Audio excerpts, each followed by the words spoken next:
Welcome home, honey. Sit down at the table. Dinner will be finished soon, and I wanted to talk. Oh, it's nothing too serious. I just wanted to talk about your day and how it's gone. But we do have to talk about the way things are around here, and how they'll change. Well, that's a silly question. Can't you recognize your own mother when you see her? Oh, but I am your mother, and it has been ever so long since I last looked after you. But please, won't you sit down? I want to hear all about your day today. Won't you indulge me, hun? I'm sorry. The number you have reached is not in service. Please check the number in your No, directory no. and dial... Phone's off and away. This is family time, after all. Not the time for silly technology like phones. You'll have time to Skype or Tuber or Scoodle or what have you once you're done eating. I hope you don't mind, but I did a little shopping for you. Your fridge was so barren when I took a look. Naught but the meager expiring food upon the shelves and unhealthy microwave dinners in the freezer. I truly came in at the right time. You're not looking after yourself as well as you should. But this will all change. I'll make sure that my precious little girl is well and truly cared for. Nonsense. If you could, you would have done so already. I don't mean to demean you in any sense, just that you haven't been caring for yourself to adequate standards. Now please, sit. I won't ask again. Now, my dear girl, I know full well that you are an adult, capable of making your own decisions, but I am not above disciplining you when you're out of line. This'll make things a little harder to get used to, but I am a patient woman. I'm sure that in time we'll be right back to our usual dynamic. I told you, I am your mother. Well, maybe not your biological mother, but there's no denying that I am your real mother, your true mama. Here you are, my dear, your favorite. Well, of course I know your favorite. What kind of mother would I be if I didn't know what your likes and dislikes were? Oh, my daughter, I am sorry for sitting you down like this. I know that you like to have your autonomy, but this is rather important. After all, it's not every day that your mama just comes to visit, let alone comes to stay. Please eat. Eat up. You need your strength, especially for the coming days. They'll be challenging, to be sure. And I'll be damned if my daughter falters because of my negligence. That's my girl. Thank you. No, as I was saying, I'll be staying here for now. I have my bed all set up on your couch. You don't have to worry about a thing except letting me take care of you. I'll be staying for as long as I need to. However long I need to. Why, to take care of you, of course. Why don't you tell me about your day, sweetie? I'm sure that you've been hard at work, earning money, making your mama proud. Well, don't be shy. Tell me about your day. Ah, so that's what my girl does for a living. Well, I'm certain that you are doing most wonderfully. Oh? Oh. Oh? Oh, I see. Wait, back up a bit. Who said what to you? They said what? No, hun. They lied. You're doing fantastically. They just don't know the value of good labor like yours. They need to be reminded that your value is far more than what they have said. I have more than half a mind to give them a stern talking to. Tell me, dear, what do they look like? Any defining features that Mama needs to look out for? Nonsense. They were unnecessarily mean to my precious girl, and so Mama needs to correct that behavior. Well, all right. We'll revisit that topic another time. Tell me, dear, why were your cabinets so lackluster in their contents? It doesn't seem like you have enough food here to cook with. Mama had to bring all her own supplies to make dinner. What's wrong? You can tell me.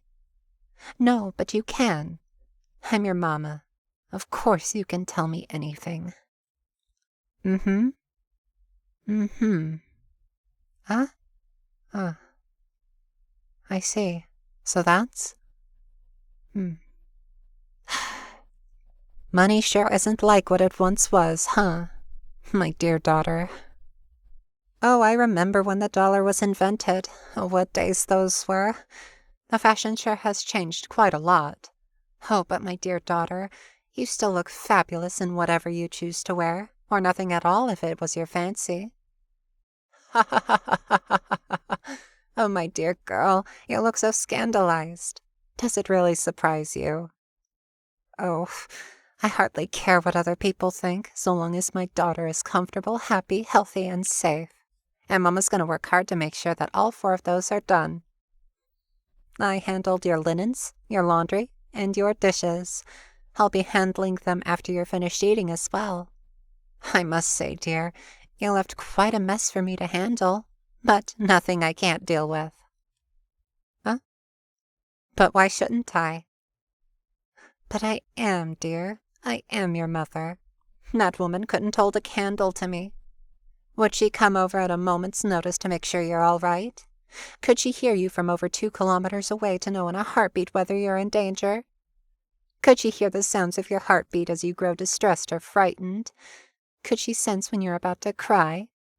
Could she, would she, ease you at all times and offer you a shoulder to cry on?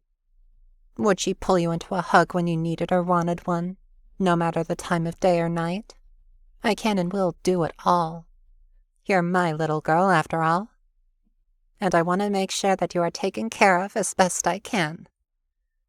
I'm so sorry it's taken me so many years to get here. It must have been so hard for all this time. You must have struggled so much. Just getting by? That's not enough. That's not good enough for me. I might have poked about while I was cleaning, and I came across this. Ahem. Hard day again. Don't know why I keep writing this. I wish I could just give up without anyone being hurt by it. I wish that I could just fall asleep and not wake up anymore. You're not happy. You've been suffering all this time, and I'm not allowing it anymore. I'll be staying for as long as it takes for you to get back onto your feet, and then some. I hope that you get used to my presence because I'm not going anywhere. Got it? Good girl. Huggles, I've got you, honey. Shh.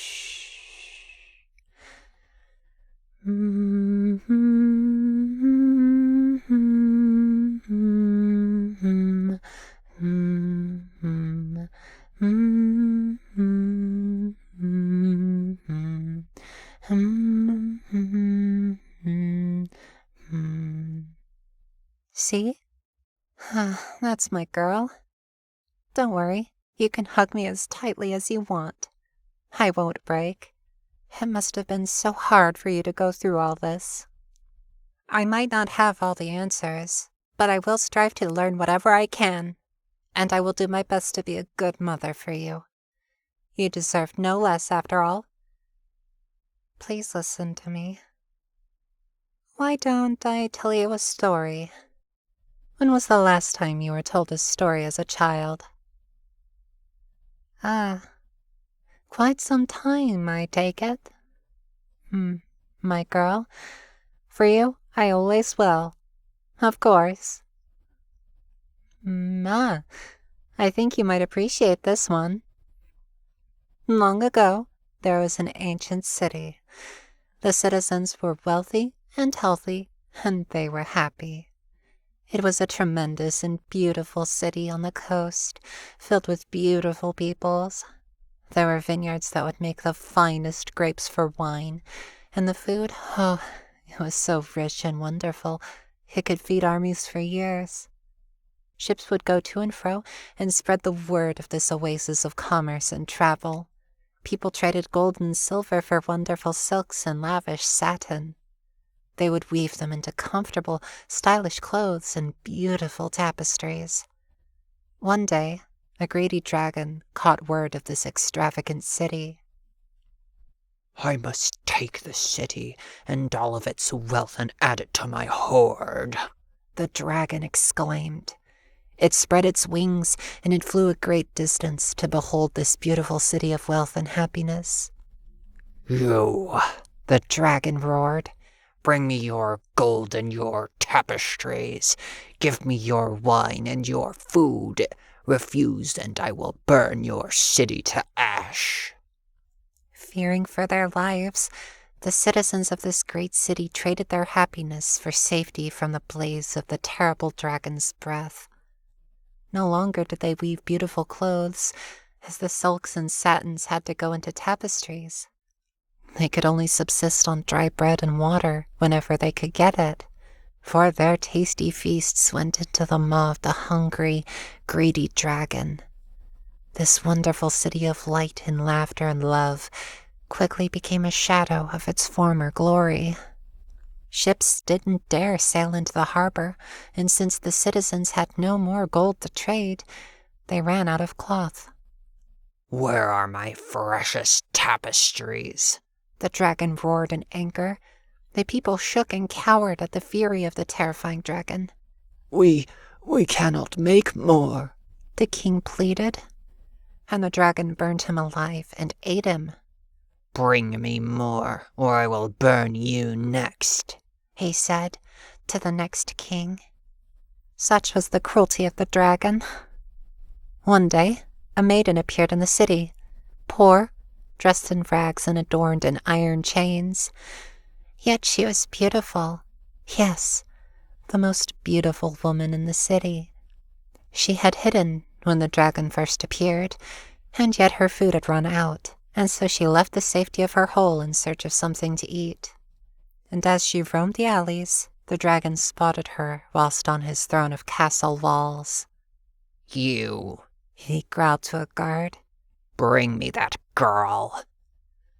Fearing for their lives, hungry and beaten and bruised, the guards dragged the poor maiden before the dragon's hungry gaze.